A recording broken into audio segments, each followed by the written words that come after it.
To moonlight meals. Hi friends, இப்போது தீபாவளி ஸ்பெஷலாக ஒரு மரவள்ளி அல்வா செய்ய போகிறேன்.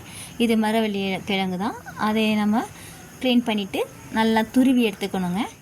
மரவள்ளி அல்வா செய்கிறதுக்கான நல்லா உதிரியாக செருவிக்கணும்.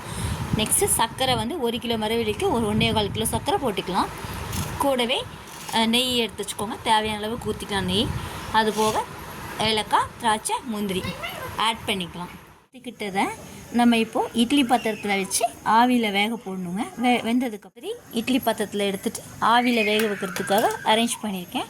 இது வெந்ததுக்கப்புறம் இப்போது நான் ஆவியில் வேக வச்ச மரவள்ளி கிழங்கு இதெல்லாம் இப்போ நல்லா வெந்துடுச்சு. கொஞ்சம் நேரம் ஆற விட்டுட்டு அடுத்து சுகர் ஆட் பண்ணுறதுக்கு நான் சொல்கிறேன். இப்போது அல்வா செய்கிறதுக்கு ஆரம்பிக்கலாம். அடுப்பு பற்ற வச்சுட்டு வானொலி வச்சுருக்கோம். அதில் நெய் இப்போ விட்டுக்கலாம்.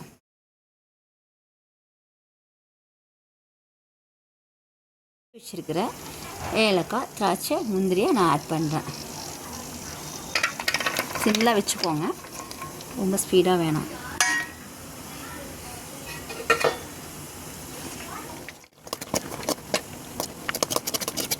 வர அளவுக்கு வறுத்துக்கலாம். வறுத்ததுக்கப்புறம் சுகர் ஆட் பண்ணணும். திராட்சையெல்லாம் நல்லா வறுத்துடுச்சு. இப்போது நம்ம குக்கர் ஆட் பண்ணிக்கலாம். எடுத்து வச்சுக்கிற இந்த 1.25 கிலோ சர்க்கரையும் ஆட் பண்ணுறேன்.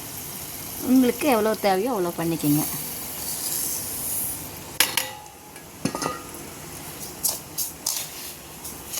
ஃப்ரெண்ட்ஸ், பால் ஆட் பண்ணிக்கலாம். பால் ஒரு 1/4 லிட்டர் எடுத்துருக்கேங்க. ஆட் பண்ணிக்கலாம்.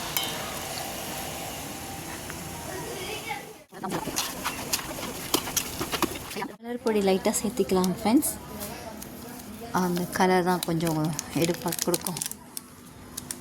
கலர் பொடி சேர்த்துருக்கேன் ஃப்ரெண்ட்ஸ். இதை நல்லா கலரி விட்டுக்கலாம். இது இன்னும் ட்ரை ஆகும்போது அந்த அல்வா பதம் வரும்போது நல்லா கிண்டி விட்டுக்கலாம் ஃப்ரெண்ட்ஸ். இல்லைன்னா அடி பிடிச்சிக்கும்.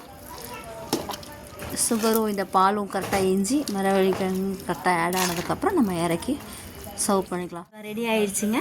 இப்போது சர்வ் பண்ணிக்கலாம். தேங்க்யூ ஃபார் வாட்சிங்.